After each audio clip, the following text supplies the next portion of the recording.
Hi everyone, welcome to quick revision 360. రాష్ట్ర ప్రభుత్వానికి సంబంధించిన నిర్మాణము, అందులో భాగంగా రాష్ట్ర కార్యనిర్వాహక శాఖ గురించి మనము ఈరోజు క్లాస్లో తెలుసుకోబోతున్నాం. భారతదేశంలో పార్లమెంటరీ తరహా వ్యవస్థ అనేటువంటిది కేంద్ర స్థాయిలోనూ రాష్ట్ర స్థాయిలోనూ కలిగి ఉన్నాము అనేటువంటి మనందరికీ తెలుసు. సో ఈ పార్లమెంటరీ వ్యవస్థలో భాగంగానే కేంద్ర రాష్ట్రాలకు మధ్య రాజ్యాంగంలో అధికారాలు అనేటువంటివి సపరేట్ చేయబడ్డాయి. సో భారతదేశం ఒక సమాఖ్య దేశంగా ఏర్పడింది, ఎందుకంటే కేంద్ర రాష్ట్రాల మధ్య అధికారాలు రాజ్యాంగపరంగా సపరేట్ అయి ఉన్నాయి కాబట్టి. సో కేంద్రం తన అధికార పరిధిని, రాష్ట్రం తన అధికార పరిధిని రాజ్యాంగం ప్రకారం కలిగి ఉండడం. సో ఇందులో భాగంగా మనం కేంద్రానికి సంబంధించినటువంటి కార్యనిర్వాహక అధికారం గురించి ప్రీవియస్ క్లాసులలో తెలుసుకున్నాం.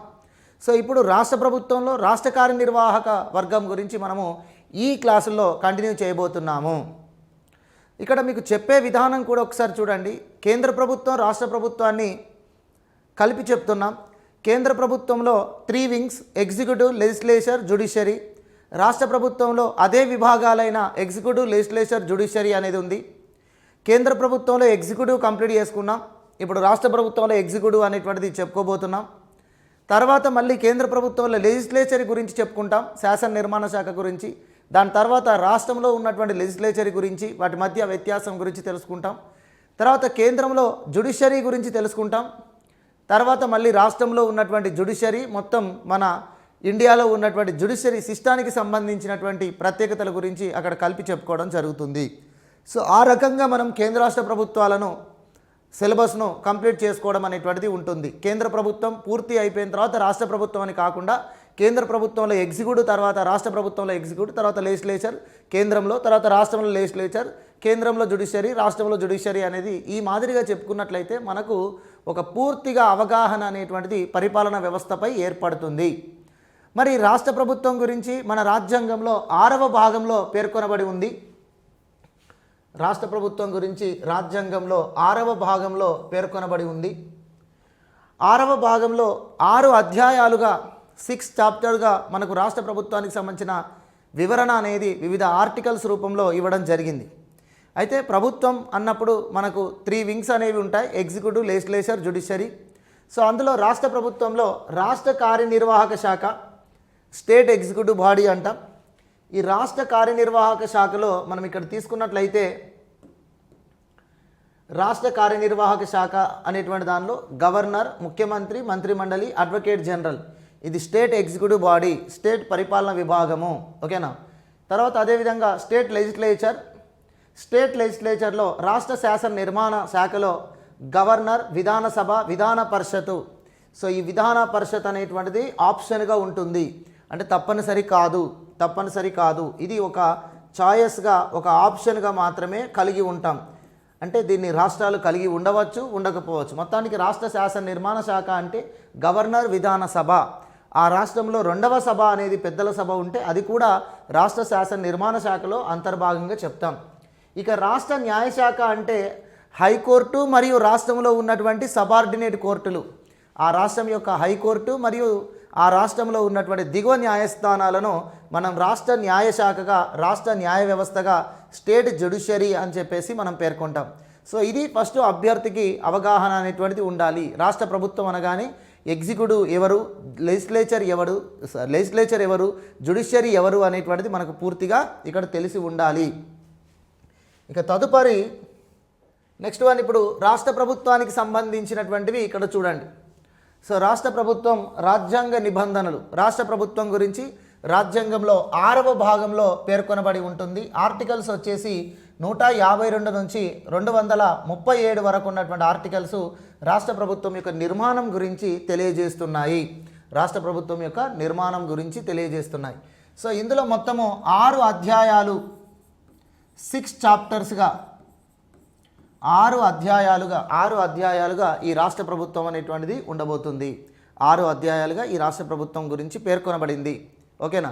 అందులో 1వ అధ్యాయము, ఫస్ట్ చాప్టర్ అనేటువంటిది రాష్ట్ర ప్రభుత్వము అనేటువంటి వివరణ కలిగి ఉంటుంది. దాని గురించి 152వ ఆర్టికల్ పేర్కొంటుంది. ఓకేనా. 6వ భాగంలో 1వ అధ్యాయం రాష్ట్ర ప్రభుత్వం యొక్క నిర్మాణం గురించి తెలియజేస్తుంది 152 ఆర్టికల్. ఇక 2వ అధ్యాయం రాష్ట్ర కార్యనిర్వాహక శాఖ. 2వ అధ్యాయము రాష్ట్ర కార్యనిర్వాహక శాఖ. ఇది 1వ చాప్టరు, ఇది 2వ చాప్టరు.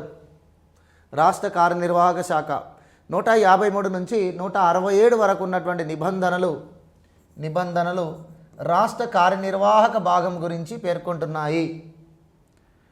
అనగా గవర్నర్, ముఖ్యమంత్రి, మంత్రిమండలి, అడ్వకేట్ జనరల్కి సంబంధించిన అంశాలు ఇందులో వస్తాయి. ఇక తర్వాత 3వ చాప్టర్ 6వ భాగంలో 3వ చాప్టర్ రాష్ట్ర శాసన నిర్మాణ శాఖ. 168 నుంచి 212 వరకు ఉన్నటువంటి ఆర్టికల్స్ రాష్ట్ర శాసన నిర్మాణ శాఖ గురించి పేర్కొంటున్నాయి. ఇక తర్వాత 4వ చాప్టరు 4వ అధ్యాయము గవర్నర్కు ఆర్డినెన్స్ జారీ చేసే ఆర్డినెన్స్ అధికార పరిధి గురించి ఇందులో మనకు పేర్కొనబడుతుంది. సో ఇది 4వ చాప్టర్ 213వ ఆర్టికలు. 213వ ఆర్టికలు అక్కడ మనకు రాష్ట్రపతికి ఆర్డినెన్స్ జారీ చేయడం అనేది 123వ ఆర్టికల్ అనేది ఉంది. సో ఇక్కడ మనకు గవర్నర్కు ఆర్డినెన్స్ జారీ చేసే అధికారమును 213వ ఆర్టికల్ అనేటువంటిది కల్పిస్తుంది. ఇక 5వ చాప్టరు రాష్ట్ర న్యాయశాఖ. 5వ చాప్టరు రాష్ట్ర న్యాయశాఖ 214 నుంచి 237 వరకు. అంటే ఇక్కడ రాష్ట్ర న్యాయశాఖలో మనకు హైకోర్టు అనేటువంటిది మాత్రమే, హైకోర్టు అనేటువంటి దాని గురించి మాత్రమే 214 నుంచి 232 వరకు ఆర్టికల్స్ తెలియజేస్తున్నాయి. రాష్ట్ర న్యాయశాఖ అంటే హైకోర్టుతో పాటు సబార్డినేట్ కోర్టులు అనేది కూడా మనకు తెలుసు. కాబట్టి హైకోర్టు గురించి 214 నుంచి 232 వరకు ఉన్నటువంటి ఆర్టికల్స్ వివరణ ఇస్తున్నాయి, తెలియజేస్తున్నాయి. తర్వాత సబార్డినేట్ కోర్టులు, దిగువ న్యాయస్థానాలు, వాటిని మనము జిల్లా స్థాయిలో ఉండేటువంటి సివిల్ కోర్టులు కావచ్చు, సెషన్ కోర్టు కావచ్చు, ఇతర జూనియర్ సివిల్ జడ్జి కోర్టులు కావచ్చు, first class second class magistrate కోర్టులు కావచ్చు, ఇవన్నిటినీ కూడా దిగువ న్యాయస్థానాలు, సబార్డినేట్ కోర్టులు అంటారు. ఇది మనకు 6వ భాగంలో 6వ చాప్టర్గా ఉన్నటువంటిది. ఈ దిగువ న్యాయస్థానాల గురించి 233 నుంచి 237 వరకు ఉన్నటువంటి ఆర్టికల్స్ తెలియజేస్తున్నాయి. 233 నుంచి 237 వరకు ఉన్న ఆర్టికల్స్ తెలియజేస్తున్నాయి. ఇలా 6వ భాగంలో 6 అధ్యాయాలుగా మనకు రాష్ట్ర ప్రభుత్వానికి సంబంధించిన పూర్తి నిర్మాణం అనేటువంటిది పొందపరచబడింది మన మౌలిక రాజ్యాంగంలో, మన భారత రాజ్యాంగంలో. సో భారత రాజ్యాంగం అనేటువంటిది ఒక విశిష్టమైన గొప్ప రాజ్యాంగమే కాకుండా ఒక లయబద్ధంగా రాజ్యాంగ నిర్మాణం చేయడం జరిగింది. సో అందులో భాగంగా మనకు కేంద్ర ప్రభుత్వం తర్వాత రాష్ట్ర ప్రభుత్వం, కేంద్ర ప్రభుత్వం గురించి 5వ భాగంలో మనకు ఉంది. సో ఇక్కడ రాష్ట్ర ప్రభుత్వం గురించి 6వ భాగంలో ఉంది. సో కాబట్టి కేంద్ర ప్రభుత్వంలో ఏ రకంగానైతే మనకు ప్రభుత్వ నిర్మాణం, కార్యనిర్వాహక శాసన న్యాయశాఖ అని ఇచ్చారో అదేవిధంగా ఇక్కడ రాష్ట్ర ప్రభుత్వంలో కూడా అదే విధంగా మనకు ఇవ్వడం అనేటువంటిది జరుగుతుంది. రాష్ట్ర ప్రభుత్వంలో కూడా అదేవిధంగా కార్యనిర్వాహక శాసన న్యాయశాఖ అనేటువంటిది ఉంది. అయితే 5వ భాగంలో మనకు 5 అధ్యాయాలుగా కేంద్ర ప్రభుత్వం గురించి ఉంటే 6వ భాగానికి వచ్చేసరికి మాత్రం 6 అధ్యాయాలుగా మనకు ఈ రాష్ట్ర ప్రభుత్వ నిర్మాణమును సపరేట్ చేయడం అనేటువంటి జరిగింది. ఆ విషయాన్ని ఇక్కడ గుర్తుంచుకోండి, ఓకేనా. ఇక మరి ఇక్కడ రాష్ట్ర ప్రభుత్వానికి సంబంధించిన దానిలో ఈరోజు మన భారతదేశంలో మొత్తం 28 రాష్ట్రాలు ఉన్నాయి. భారతదేశంలో 28 రాష్ట్రాలు ఉన్నాయి.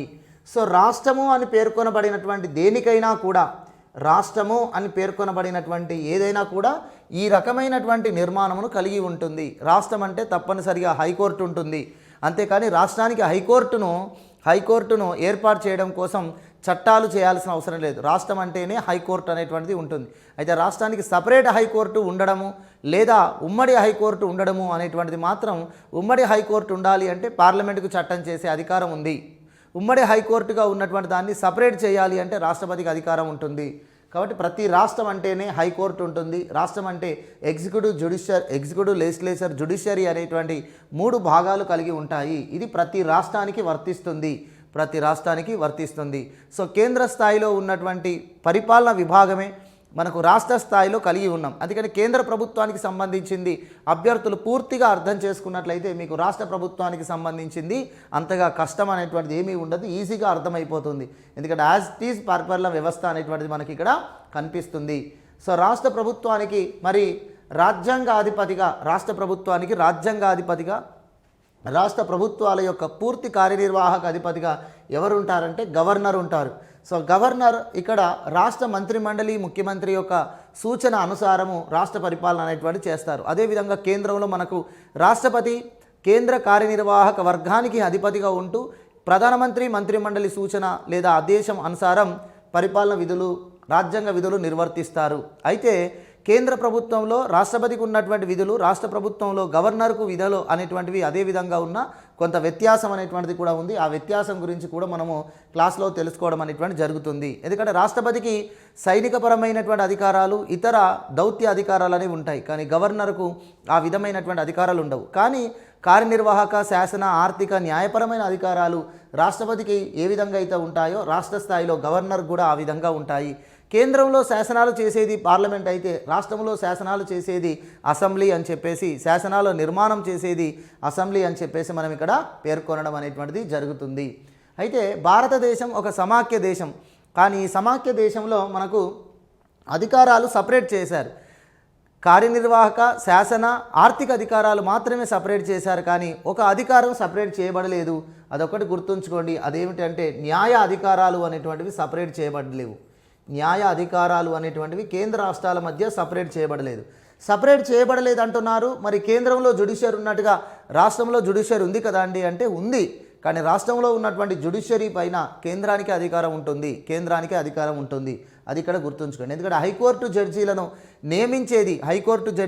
నియమించేది, వారి జీతభత్యాలను నిర్ణయించేది, వారిని తొలగించే అధికారం మొత్తం కేంద్ర పరిధికి సంబంధించిందే, రాష్ట్రానికి అధికారం ఉండదు. హైకోర్టు జడ్జీలను అపాయింట్ చేసేది రాష్ట్రపతి, హైకోర్టు జడ్జెస్ యొక్క శాలరీస్ను డిసైడ్ చేసేది పార్లమెంటు, హైకోర్టు జడ్జెస్ను రిమూవల్ చేయాలి అనుకున్నప్పుడు వారిపై అభియోగాలు వచ్చినప్పుడు పార్లమెంట్ ఆమోదం మేరకు రాష్ట్రపతికి తొలగించే అధికారం ఉంటుంది, కానీ రాష్ట్ర గవర్నర్కు రాష్ట్ర శాసనసభకు ఎలాంటి అధికారం ఉండదు. కాబట్టి కేంద్రంలో మాదిరిగానే రాష్ట్రంలో జ్యుడిషియరీ అనేటువంటిది నిర్మాణం కలిగి ఉన్నప్పటికీ రాష్ట్రంలో ఉన్న జ్యుడిషియరీ పైన కేంద్రానికి అధికారం ఉంటుంది.